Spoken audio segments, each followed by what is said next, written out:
Well, hello there. Welcome to the show. I'm your host, Michael Blanc. I am super excited that you're here. If you haven't already, make sure you go to Dealmaker Live and grab your tickets. Dealmaker Live is our annual event. Takes place this year, July 16, 18 in Dallas, Texas, the same place we had last year at the Hilton Anatole.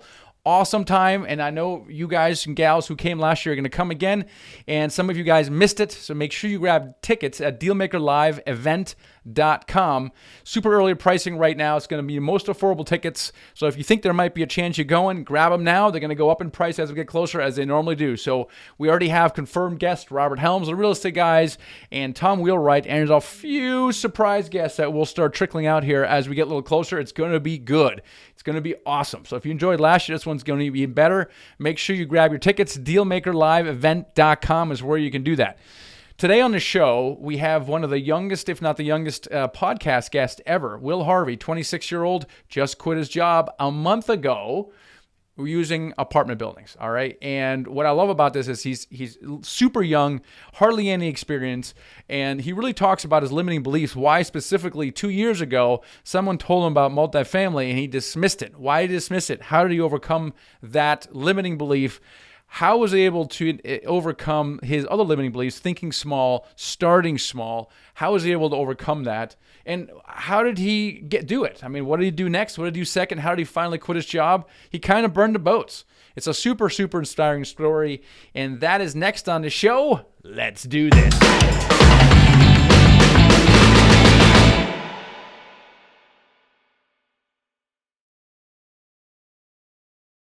Hey, Will, welcome to the show today. Hey, thanks for having me, Michael. I really appreciate it. Yeah, man, this is unusual because we're actually in the studio together live. Normally these are done, I like to hide behind my microphone, but you actually live in my town. I know, it's crazy. I feel like I'm on Joe Rogan's show right now, where they're together.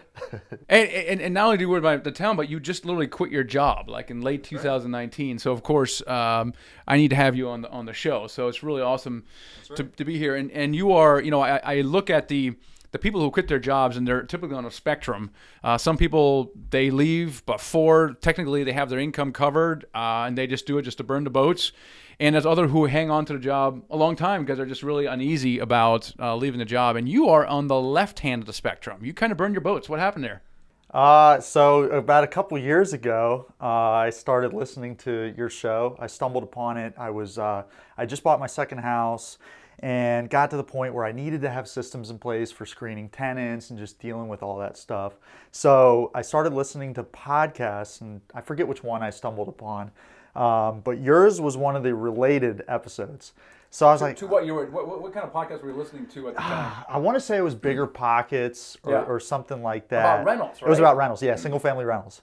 So, like I said, bought my second one, and I was just like, what's next? What am I doing next? I was making good money in the mortgage business, and all I was thinking about was real estate and just what I was going to do next. So I started to listen to those podcasts, like I said, and just hearing it. I just always knew that something was missing. I just was looking at the numbers, and if for those of you that don't know, I'm in we're in Northern Virginia, and to put it in perspective, the second house that I bought, it was a rental, and I bought it for $400,000. So, I'm running out of money. There's no cash flow. So I'm like, how is this going to get me to financial freedom? So that's when I was kind of searching, but I still kind of went the course of saying I was going to buy one house every year. And that's not a bad plan, right? I mean, Right. That's better than a lot of people that don't plan out. But let's rewind the clock a little bit. Why did you even start pursuing real estate and rentals? Like, because how old are you right now? 26. 26, right? Yeah. So when you got started, you're probably 24. 24, yeah. 24, right? 24. So I mean, a lot of, so what was going on in your life? And you were making good money too at the same time. So what was the problem that you were trying to solve? The problem I was trying to solve was that I was making good money, but it was all W-2 money. So I was getting hammered on taxes, and I felt like I was a hamster on a wheel. So being in the mortgage business, it's a sales role. You're only as good as your last deal. You're only, every month you start at zero. So that was really what motivated me to get into real estate. And also, I was learning about all this debt and how it all worked. And I was like, I need to buy houses myself. So that was part of it as well. Just being in the business made me I figured out I could get an FHA loan, have my dad co-sign, buy my first house, and then, bought a second. And So you started thinking about real estate as a way out of your W-2 job specifically. That's kind of what you were thinking? yeah, exactly. Yeah. Interesting. Okay. And then, right. So you started educating yourself about real estate. And like most people, you come across, hey, real estate, single family house investing of some sort. And you're like, I know, we'll just do some single family house rentals. Yeah. Yeah. So the first thing I did was the first house I bought. It was actually it was before the term house hack was before I knew what a house hack was. I house hacked my first house. It was a three-level townhouse in Haymarket, Virginia, and I bought it. And I lived in one room, and then I had 2 renters in the other 2. Nice. And I got rent that first month that they paid me, and I was like, this is it. This is what I need to do. It was just awesome because I was living for basically $200 a month. Yet I was reaping all the benefits of depreciation and paying down the mortgage and all of that, being able to write off the interest. So it was really cool. Like I said, fast forward, I started making more and more money in the mortgage business. Kind of got to the point where I had the bank account was growing and growing. It was painful to see that money sitting in an account earning like 0.0001%. So that's why I bought this second house. And like I said, I kind of did the same thing. I got a 12-month lease on the house that I left, so I filled that with a tenant.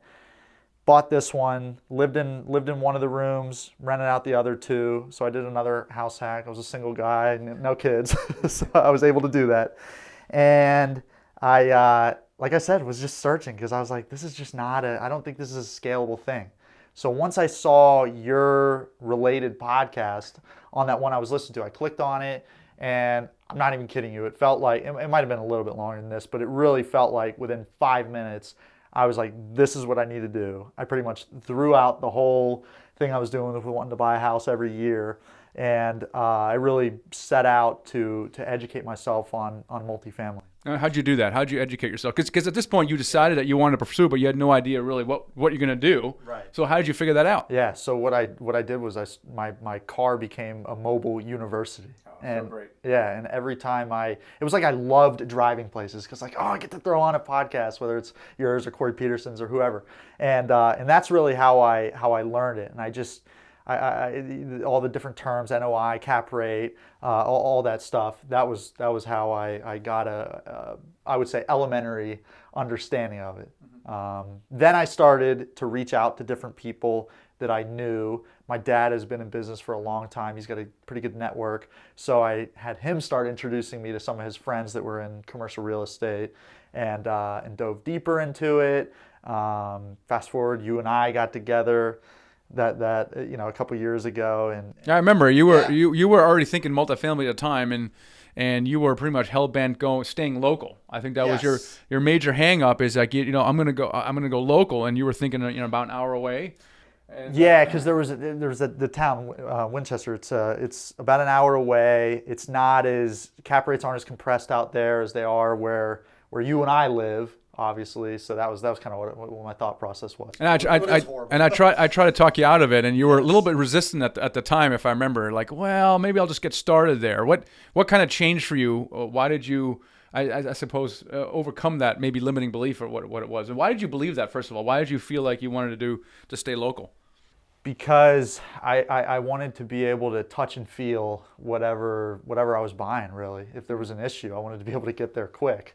So that was the thought process behind that. And to answer your question, what changed that was I started and just realized that I'm looking in a I'm trying to find a deal in a phone booth. Basically, it's such a small area, and I'm not going to be able to find it. So that was really what changed. I started reaching out to brokers. I actually paid some money and got CoStar. And the reason you're laughing. The reason I did that was to have access to the brokers. I was like, well, I can see the deals that are on there. They're probably not good. If they're on CoStar, it's usually a dead deal. CoStar or LoopNet. Not always, but usually. But what I can do is leverage that and try to meet the broker attached to it. So I did that, started meeting brokers, and that's when I realized, like, okay, I'm trying to. This is way too small of a pond that I'm fishing in. Okay, that's awesome. So how did you shift? What did you do next then? What happened? What happened next was I came in contact with my now partners, Brandon and Stuart. So I saw something they put up on Facebook about they were doing multifamily. So I reached out to them and I just said, hey, me and two others I had two people that I was working with at the time that I met through the mortgage business. They were all in on what I was doing. I was kind of leading the group. And I reached out to those two guys. Brandon I went to high school with. Stuart coached me in Little League football. And Stuart was a mentoring student of ours, and he and his son came in a mentoring program together. That's right. And so you went to high school with him, with Brandon. Yep. Yeah, that's interesting. So I reached out to Brandon. I'm like, hey man, long time no talk. I see that you're looking for multifamily. So am I. And we got together shortly after that and just had an amazing. We just had a great. I think it was dinner together.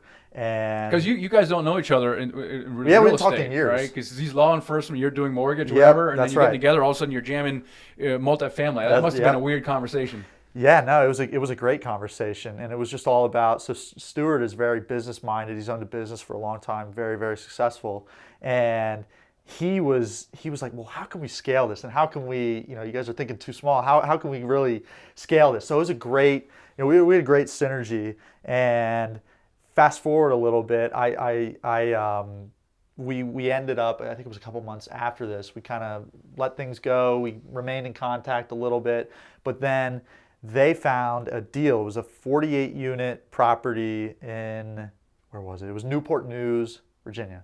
And they get it under LOI and they bring me in and they were going to syndicate it, and I was going to come on as co-sponsor. So they bring me in, I'm all excited. I'm like, yeah, I'm going to put some of my own money in, I'm going to raise money, and this is going to be great.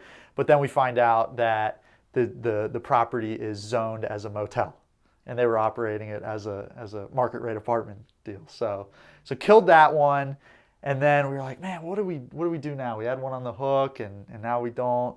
And Stuart was kind of the one that we had worked really well together, even though that deal never closed.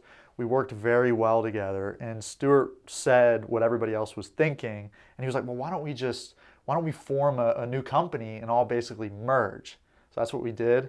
We formed CEO Capital Partners, and we were able to get started and get into our first deal pretty quick, and yeah, it's been fun. Yeah, so obviously networking and partnering is key. We see a lot of people who are accelerating their success by joint venturing or partnering together. Right. It's no different for you guys. How are you kind of splitting up your roles inside your partnership? Yeah, well, first I'll answer that, but I want to tag on to that. When I was first getting started, I was in the mortgage business, and when you're a mortgage guy, you're basically like a realtor. You're on an island. There's nobody else that you really deal with. You're in charge of your own success or failure, and you don't really rely on anyone else. So it's very isolated. Mm-hmm. So the whole partnering thing did not come easily to me. When I first started listening to all the podcasts, I was like, well, a lot of these guys that are doing these partner deals, they're not making the kind of money. I was almost like arrogant about it. I was like, they're not making the kind of money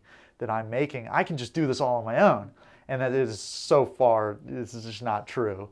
But I just wanted to point that out. That is a good point. It is counterintuitive that there's really no other business where joint ventures are so common, so lucrative, so natural as it is with multifamily. So it is a bit of an unnatural act, and a lot of people do think, especially coming out of any other job or even really a single family house investing, partnering is not really on the table. It's not even consideration. Multifamily, it's almost unnatural not to partner. Yep. And you guys you're not the only ones that figure it out. I would say almost the vast majority of people end up partnering, and these are not necessarily partnerships in attorney. Some you can also partner on a particular deal. Right.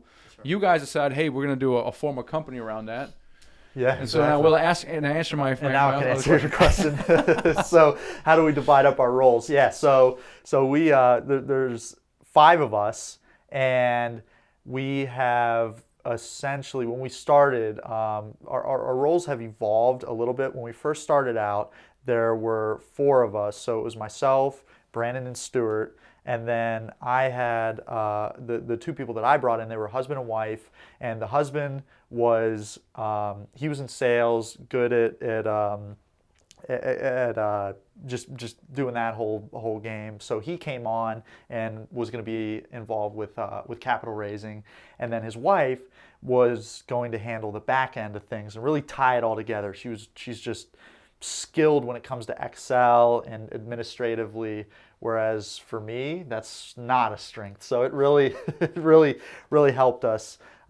She allowed us to kind of get out and do our thing and meet people and raise money. So Excel is not your strength. Okay. What are your strengths, you think? My strengths, oh man, that's a good question. I would say that my strengths are getting out and meeting with people and just forming partnerships, forming relationships. I'm a relational guy, so I would say that that's my strength. And therefore, you gravitate towards sort of the capital raising side, and anything that's tech or administrative or detail oriented or Excel oriented is probably not your strength. I run for the hills. Yes, exactly. And this is where we see the partnerships work very well, when there's a clear delineation of roles and responsibility and strengths and weaknesses.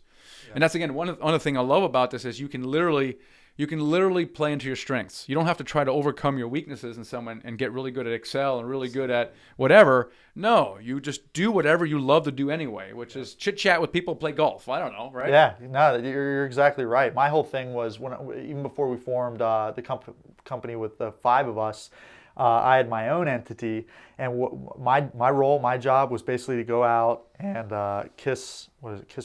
shake hands and kiss babies, meet brokers, and bring in deals, and then Janet would underwrite them. Yeah. So that was the plan. We had very defined roles, and it worked beautifully. Yeah, I love that. Yeah. So let's talk about your first deal, because the challenge always is, how do you do your first deal? And there's always different ways to do it. You can obviously source your own deal, raise the money for it. How did you guys go about doing your first deal? Yeah, so it was on that point of relationships. Relationships are everything. And Stuart had a relationship with someone that had successfully syndicated a bunch of deals, gone full cycle on a few of them, and we had an opportunity to come in as a co-sponsor on one of their deals. So that's how we did our first one, and we were just gung-ho. We were able to raise about a little less than $500,000 on our first one, and it was really cool to finally see it come to fruition, because I had been beating the streets for a long time trying to get deals. Well, it felt like a long time. So you guys are clearly set up to source your own deals. In fact, you've been looking for your own deals. You haven't found anything yet. And so you kind of went to maybe a parallel path, which was try to raise capital for another experienced operator. And I think that's a great way to go. And you did that a couple times since then. You raised money for this operator. Yeah, exactly. So that first one, we were able to come in, and really what we were getting from that was we were less concerned. It was really cool that we were able to raise capital for that one and come in as a co-sponsor and be a part of it. But the main thing that we got was that the credibility with brokers, and just being able to say that we had gotten involved and done a deal. Well, that's right. Now you have that. You've done that first deal. Now you don't control the deal. Maybe you didn't find the deal, but it gives you credibility. You are now a general partner in this deal, and you played a pivotal role in that deal. And essentially, that triggers the law of the first deal. It does the same exact thing as if you found the deal yourself. Brokers aren't going to distinguish exactly, well, what exactly was your role in this deal. No, they're not going to ask those kind of questions. You still get the track record and the credibility, not only for your own experience, but now leveraging the experience from this particular operator. Yeah, that's exactly right. That's awesome. Right. So again, this is a partnership almost within a partnership, because you guys partner within, then you partner with someone else. So again, without the idea of partnering, you wouldn't have done a single deal at all. Correct. And you wouldn't have been able to quit your job. If I would have been the hard-headed mindset I had initially, which was just continue making money and do my own thing, I would have never. Yeah, I might have bought a 5 unit and had in Winchester. Yeah, exactly. Right, and it probably wouldn't have gone well. Yeah. Well, that's fantastic. So now you're at a point now where you quit your job. What went into thinking of doing that at this particular moment versus waiting? Like why that timing? Why'd you do it? Because a couple of years ago, I don't know. I just got it in my head that I wanted to quit, and I actually talked to my boss January of 2019, so a little over a year ago, and he's like, where's your business plan for being in the mortgage business? I was like, I don't have one. I wanted to talk to you. I'm planning on exiting the business, and I just don't want you to be blindsided. I don't want you to, and he took it, it went over like a lead balloon. And I probably shouldn't have told him as early as I did in hindsight, but I was just trying to I thought it was the right thing to do and tell him that my head isn't really in it anymore and tell him what I'm focused on. But yeah, it kind of hurt me in the mortgage business. It did, yeah, okay. A little bit. But yeah, I would say that 2 years ago when I started listening to that podcast, that was when I really got it in my head that I need to figure out a way to leave this. So you were hell-bent on exiting the mortgage business. Hell-bent is an understatement. So you did it anyway. Again, why did you do it you kind of did it before you're necessarily covering all your living expenses. Now, having said that, so you were a high-income earner, but you were single. What did you do about your expenses? In other words, did you try to do anything about your expenses to try to lower that threshold, or? Yes. So right. So what I did was I lived well below my means. So I didn't as I started making more and more money, I didn't let my expenses creep up. So I did that. So that was helpful. And approaching, I think it was July, August timeframe of 19, I was able to refi one of my properties and just do a rate term refi and save about $300 a month. So that helped. I increased rent on all my properties, and that helped. And then what else did I do? There was some other debt that I got rid of, and I was very, very close to being to where my passive income covered my. And then there's a deal I've gotten passive in an apartment deal, so that as well. So this is a critical thing though, because you didn't just go out and go for passive income. You actually really looked at your expenses. Oh, yeah. And try to get those down as much as you can, because the lower your expenses are, the faster you can cover them, right? Yeah, exactly. So, and then you made some tweaks on your existing rental property, and then so why did you leave your job at that time? Right. I know you wanted to get out, but it's not like you had done a bunch of deals with a bunch of $10,000 coming in per month necessarily. Why did you do it then and not wait a little longer? Because it was an opportunity cost. So even though I was making good money, I looked at it as a long-term opportunity cost, where if I'm in this full time and my full focus, I love the book The One Thing by Gary Keller. I think it's an awesome book. And I knew that if my focus was divided, that I wasn't going to get to where I wanted to go as quickly. And so I just had socked a bunch of money away and knew that I had a few years of living expenses in the bank, and that I just kind of bet on myself and knew that I'd be able to figure it out. So that's where I am right now. Yeah, that's awesome. So what's next? What's next for you guys? Well, we started our podcast. It launched in early December. So we started that. And that's where my focus is right now. So and we had a discussion a few months prior to that. It was first when we started recording interviews and doing all that. It really validated what we were doing, and you gave us some ideas to work on about building a platform. So that's really what that's what we're focused on. We reached the point where we had done a few deals as co-sponsors, raised some money, and we kind of hit a wall in terms of our investors being tapped out. So we knew that we needed to reach beyond our local network, and that was the thought process behind starting the podcast and getting that going. Yeah, exactly. So, I mean, you're in an enviable position. You've done a few deals. You've quit your job. You're able to focus full time on this thing, and you've raised some money. You've raised $500,000, maybe a little bit more. Yeah, more. A little bit more, about $1 million or so. About $1 million, which is great. And so now you have a different, what I call white collar problem, which is how do I scale this business up? Because I can't meet with as many people as I can to go from 1 million to say 10 million. And how do I solve that? And the answer, as you said, is you need some kind of online platform. That's right. You need a way. So talk about kind of some of the elements of what you think a platform is and what that will do for you. Well, Stuart's the better one to talk to on this, as we were discussing before the show. But the whole thought process is that by having a platform, you really position yourself as a thought leader. And we've seen people that were kind of on the fence about getting involved with multifamily and potentially investing in one of our deals. We've seen them ever since I started the podcast. They're like, "Hey, I'm listening to it.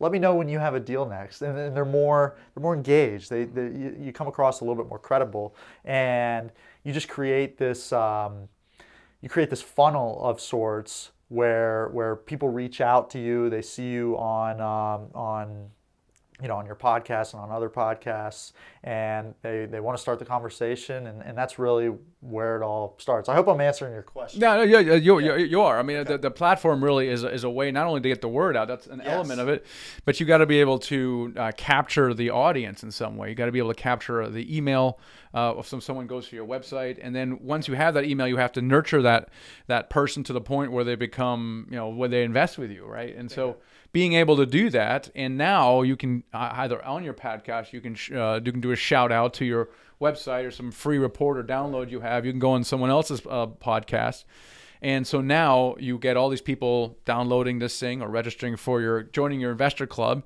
and all of a sudden you start accumulating these investors. And you guys are doing a great job engaging with your podcast. You're sending out a weekly newsletter, so stay engaged. So when you have a deal, they're like, "Oh, this is great! I'm ready to go." Yeah, that's exactly right. And being that you mentioned that we have a lot of people in our group. We have 5 in our group. It's not just a one-man operation or anything like that. So it actually, in this case, benefits us because everybody has a defined role, and it's like a well-oiled machine the way that everybody is set up within our group. Well, and since there are 5 people, you got to scale. You can't just stay at raising $1 million because that's not interesting. So you have to get to raising $10 million a year, $30 million a year, and then it becomes very interesting.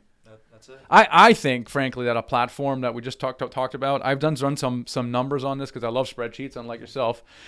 And conservatively, I think someone can easily 10x their current capital raise with a platform done right in 12 to 18 months. So if you're raising $1 million, the platform that you're describing, within 12 to 18 months, there's no question in my mind that you're not raising $10 million. Yeah, no, I wouldn't doubt it. Yeah. Based on the initial, what we're seeing just from 2 months of, not even 2 months of having the podcast live. So yeah, I agree. So the good thing with you is, unlike myself, you got started with all this stuff way earlier. I mean, I didn't read Rich Dad Poor Dad until I was like, I don't know, 33 or 4 or something like that. You figured this out a lot sooner in life. But nevertheless, if you could have a conversation with your younger self, at what point would you talk to yourself, and what would you say? Well, I would probably talk to myself before I got into drugs and alcohol and tell myself not to go down that road, and because you'll end up getting kicked out of school and is that right? and all of that. But in terms of real estate, I think I would talk to myself after I bought the first house, and I would get on to just thinking bigger than that, because I had a friend of mine that he mentioned to me multifamily. And this was right after, I think it was right around the time I bought the first house. And I kind of tuned it out. I was like, no, I'm not there yet. I need to, baby steps. I need to crawl before I walk. And looking back, if I could have gotten started then, I would be so much further along. It's interesting, right? Because we get this a lot. Why did you tune that person out? So what in your mind, why did you tune that out? Limiting belief. That's it. Well, describe that limiting belief. It was the What are your concerns in your head? The concerns were, I saw these big properties, and I figured some guy with millions and millions of dollars was buying them, and I was not that guy. So I think it was just lack of knowledge, lack of confidence. Not really confidence, really just lack of knowledge.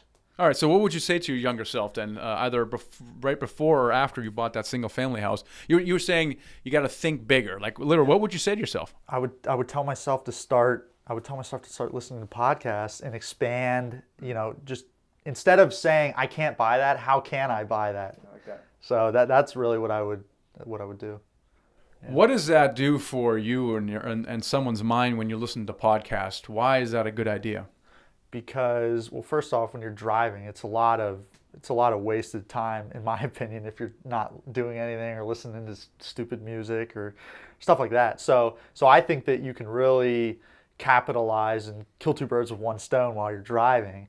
And when you listen to other people, when you hear people tell their stories, when you hear people talk about their successes, their failures, what they're doing, it really it breaks the ceiling off of what you thought was possible in your head. Like when I listen to Elon Musk talk or Bill Gates, I'm like, man, what I'm doing is not that hard. I these guys, Elon Musk is trying to colonize Mars. That's crazy. So I listen to that, and it's like that guy is just thinking way higher level than I am, and that's an extreme example. It is extreme because the problem I have with that is I have a hard time relating to Elon Musk because he's such a. Even when I read The Art of the Deal by Donald Trump, I was just blown away by the scale of the way this guy's thinking. He's thinking with at least way more zeros than I'm thinking. It was interesting to me the fact that someone is thinking so big, but I had a hard time to relate to a person like that. Yeah, very, very true. But podcasts, that's the cool thing about podcasts. You feel you feel like it's not rehearsed or anything like that. It's a conversation that's just happening, and that's why I found power and value in listening to people tell their story on podcasts and just how they got started. So I think that's what I would say on that note. Yeah, exactly right. And what I love about podcasts, number one, it's free, of course, but you get to listen in on very successful people.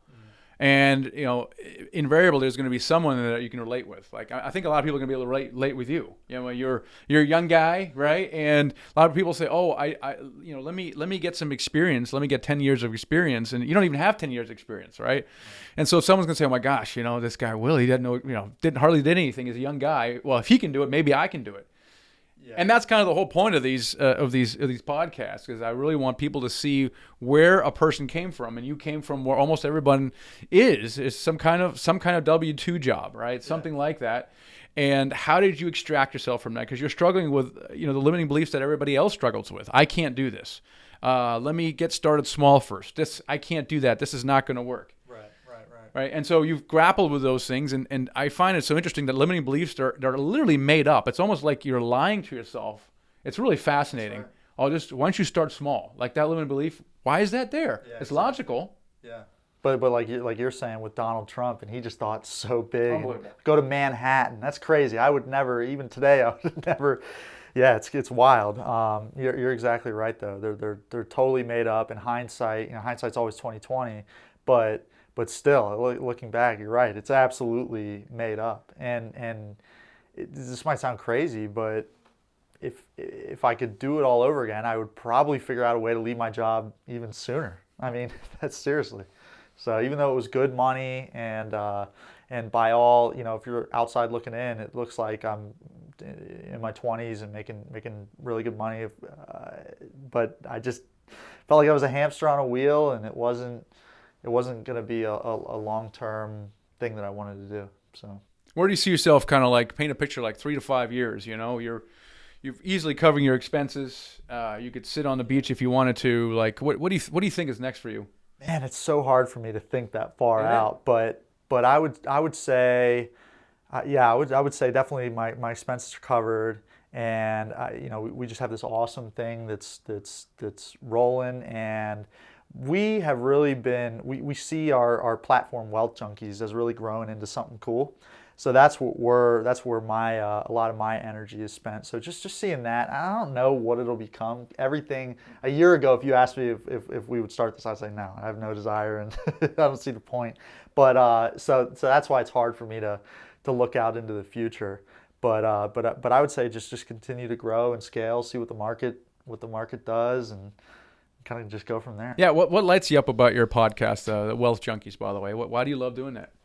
It's fun, and I would be lying if I said that once we started interviewing, because as I got closer and closer to the end of 2019, I knew I was going to have to renew my licenses. You have to get licensed in the mortgage business every year.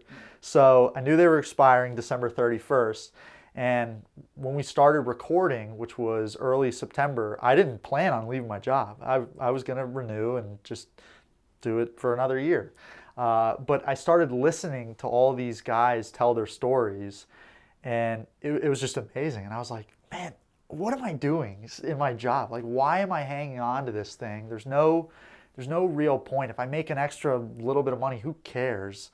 So that's kind of what the value has been for me so far, is just hearing these incredible stories of people that came from nothing or had tremendous setbacks in their life and what they were able to do about it. So that's what's been fun for me. That's great. What's kind of your parting guidance for someone in a W-2 job, and they're like, man, I want to do what Will's done? My parting guidance would be to seek advice from people who are qualified to give it. That's what I would say. When I was thinking about leaving, long before I ended up doing it, it was about a year before, or even 2 years before when I started listening to everything, I started talking to guys that were quote unquote successful, and I was telling them, I have this thing. I started listening about apartment. What do you know about apartments?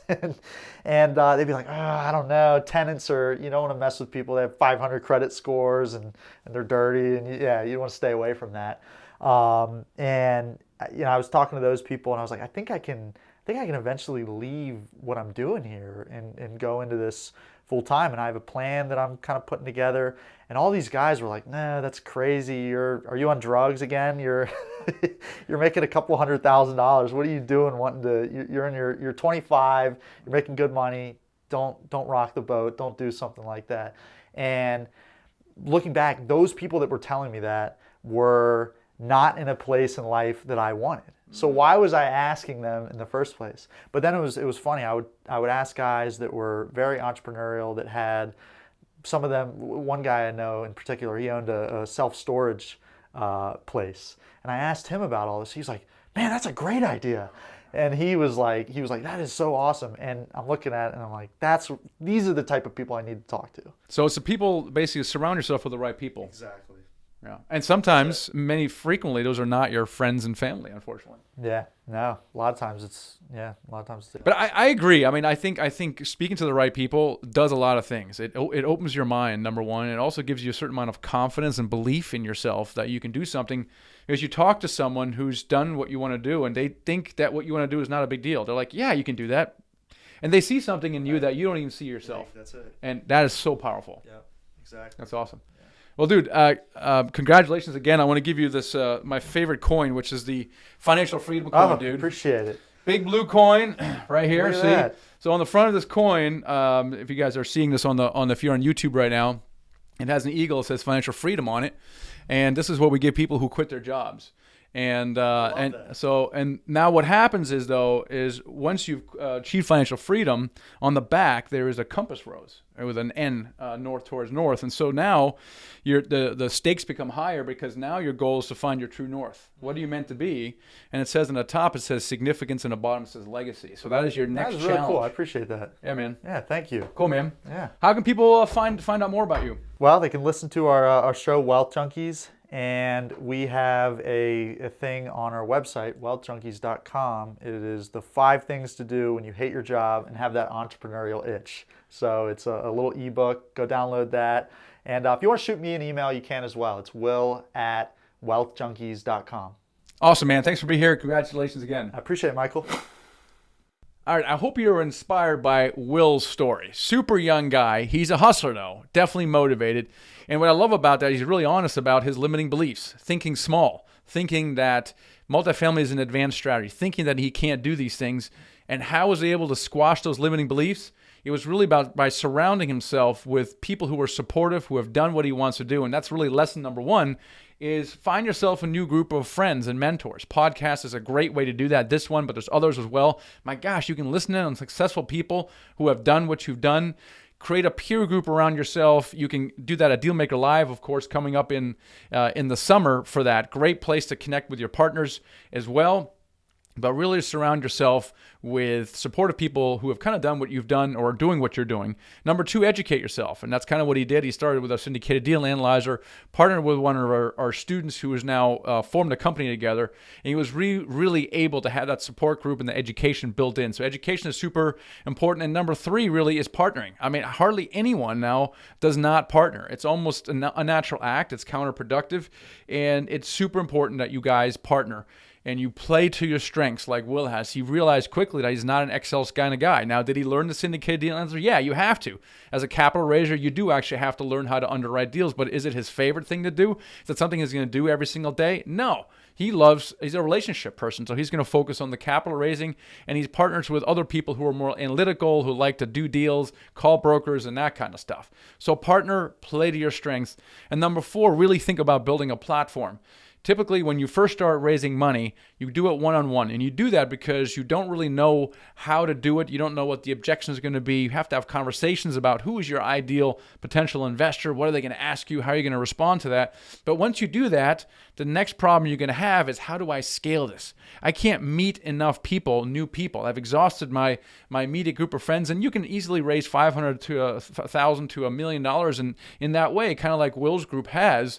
But you really, it comes a point where you need to scale that. And that's when a platform really comes in. And we're going to be spending a lot more time talking about platforms in 2020. We're going to talk a lot about marketing and how to do that exactly. In fact, we just completed our first platform builder framework workshop. It's actually a system that I developed based on what I've been doing over the last 5 years, building funnels and online systems, and the exact systems and automations that we use for Nighthawk to raise $8 million in 3 days.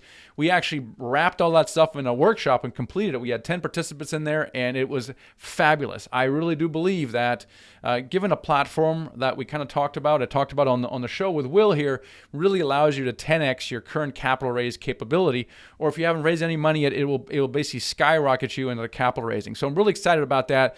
If you want to see a full training on that, it's about a 30-minute recording I did of a training I did a little while ago of the platform builder framework, and it talks about what it is and exactly how to build it, the sequence. And that is at themichaelblank.com/platform. themichaelblank.com/platform.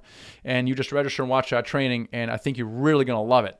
All right, so if you are interested, now this is for the active investors building a platform, but if you are interested in investing in our deals, we'd love to have you join our investor club, the Nighthawk Investor Club. Nighthawk is our investment firm.